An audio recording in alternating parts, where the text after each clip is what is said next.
In its 6th generation now, the all-new Hyundai Verna is as different as it has ever been. It's bolder, edgier, more powerful thanks to a new engine and of course in true Hyundai fashion, packed to the gills with tech and features.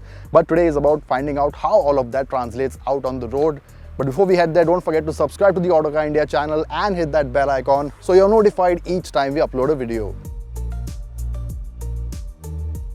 The design is a complete departure from the previous version and is undoubtedly polarizing. Love it or hate it, but you can't miss the new Verna. It has grown in size and now sits between the previous gen Verna and the Elantra.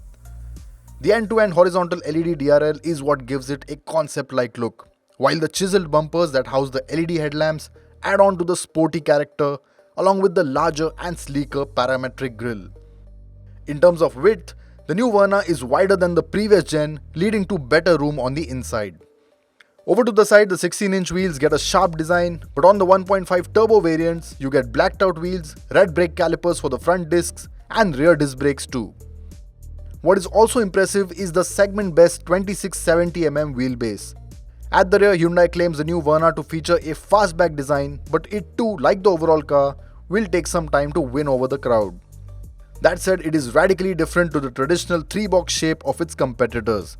Where it does impress is with a 528-litre boot capacity, which is also segment best. Access is easy too with a low loading lip and deep luggage bay.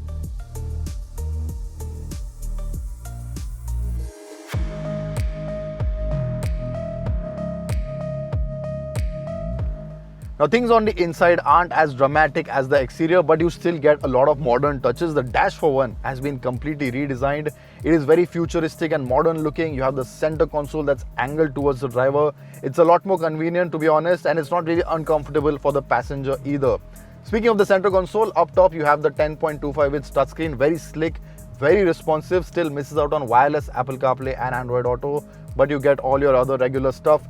Low down you have the HVAC controls and the media controls, which are haptic switches. So at the touch of a button it switches to media, and at the touch of a button it switches to HVAC again. But of course the fan speed and everything else are still physical knobs, and that's a very good thing. Low down you have a USB port, a Type-C port, and you have a wireless charger. Of course you have a sunroof as well, and the seats also get ventilation and heated functions. Now the driver's seat is power adjustable. Apart from height adjust is manual, and the passenger seat is totally manual. Now in terms of upholstery, this non-turbo version gets this dual tone shade which looks really nice, really premium in that sense. And of course on the turbo version, you have it all in red and black. Hyundai has also updated the digital instrument cluster along with the 2-spoke steering that houses the controls for the media and ADAS. Now the biggest improvement on the new Verna has come in the form of space. The added wheelbase has opened a lot more leg room, lot more knee room as well, and you have the width that also has opened up a bit more shoulder room, so it is wider inside as well. But the big one, the more noticeable one, is the seat height. That was a big problem with the older car. You were seated quite low and you felt a lot hemmed in. This one is not that bad. You are actually getting in and out is not that difficult, and once you're seated, you don't sit quite knees up as the previous version, which means it is a lot better now. In terms of equipment, you get AC vents at the back, 2 Type-C ports, and of course you get a sunshade, manual sunshade for the rear window as well. Of course the center armrest is there too.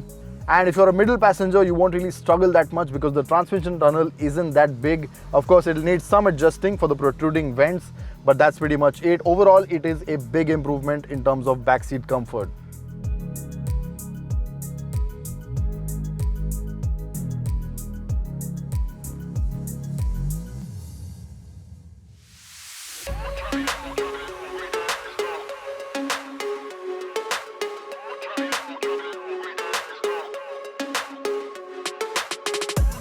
Now behind the wheel of the all-new Verna, and the experience is not too different from before. The seating position is more or less the same, and you have a lovely smooth powertrain as well, a creamy smooth engine mated to a CVT transmission. Now this powertrain incidentally is the most popular choice amongst buyers of the Creta, and you can see why, because it just is so effortless. You put your foot down, there is enough grunt, and the engine is nice and smooth as well. Of course, if you really mash your foot, then it becomes a typical CVT in that you have that rubber band effect.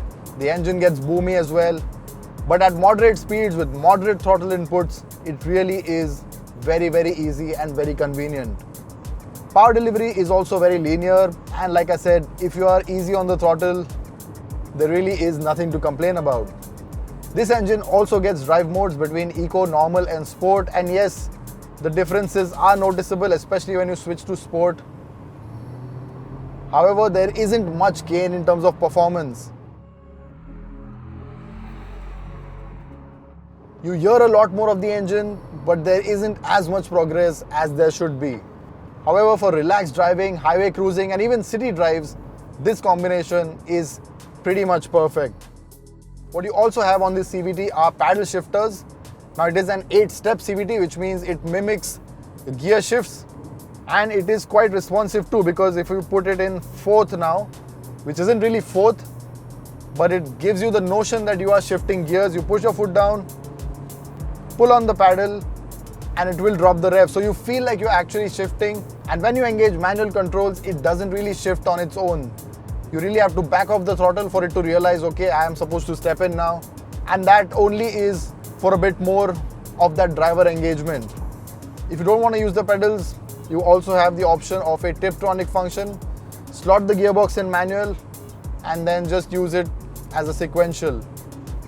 However, if you are buying a CVT, you don't really need to do any of that. It is a very convenient car overall and very, very easy to drive. In terms of fuel efficiency, this naturally aspirated engine is a bit less compared to the turbo. So with the CVT, you can expect 19.6 kpl, that's the acclaimed figure.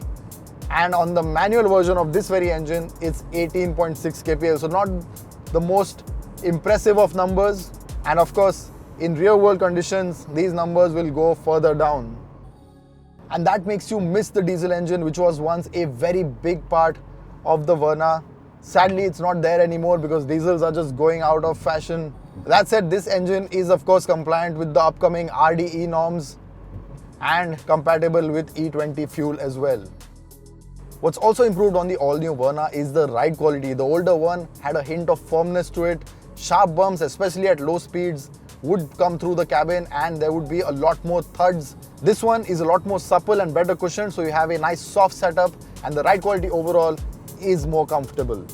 What's also new on this Verna is that you have ADAS now, level 2 ADAS in fact, so you have radar sensors at the front and at the rear, and you of course have a camera as well that scans the road up ahead, and overall it works like any other radar system does. When you have a nice clean well marked section, it is very good. But if you are on a road that is slightly beaten, well, it is going to confuse the system. However, it is a big plus when it comes to safety. The lane keep assist, lane departure, blind spot monitoring, rear cross traffic alert and automatic braking amongst others all work with precision. And since it is radar based, unlike the Honda City's camera only system, it is better to perform in poorly lit conditions too. That said, unlike the City which gets ADAS with the manual versions as well, the Verna has it only on the automatics. But for those that want a lot more driver engagement, there is something on offer too. Now this is the version that will appeal the most to driving enthusiasts. It is the 160 horsepower turbo-petrol engine mated to a 6-speed manual gearbox, and that means driver engagement is the best. You have this nice 6-speed manual that is very well gated, very defined, and that makes shifting an absolute joy. Speaking of shifting, on the turbo you get metal pedals as well. Now they don't do much in terms of performance, but they do look good. However, the clutch action is a tad too long, the travel is a bit much. If they would have just had the bite point slightly earlier and not have that much of a travel, it would have been a lot better. However, it is a very light clutch, very convenient to use, and you have a dead pedal as well, so it is comfortable as well. That said, what you miss out on the turbo manual is rear disc brakes, and that means stopping power isn't as effective as you have on the DCT. Now, in terms of performance, this engine is pretty strong. However, you won't feel that kick of the turbo, but progress is quick, especially once you cross the 2,500 RPM range.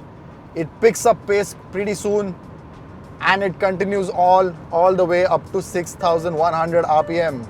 Of course, towards the end, the power starts to taper off a bit, but overall, it is a pretty strong engine.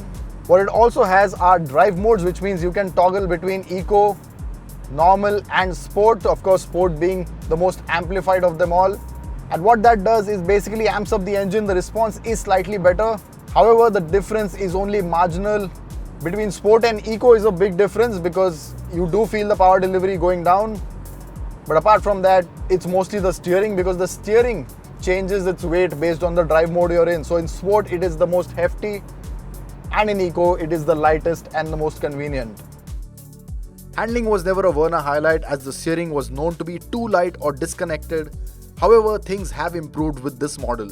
It isn't ultra light anymore, and with the modes, you can better the overall feel too. That said, for most, the turbo DCT combination will have a lot of appeal. Now this is going to be the version that most of you will buy because it is the best of both worlds. A 1.5 litre turbo petrol engine with 160 horsepower but mated to a 7-speed DCT, and that gives you the convenience of an automatic without any compromise on performance. And it shows, because when you push your foot down, the response is the best of the Verna lot.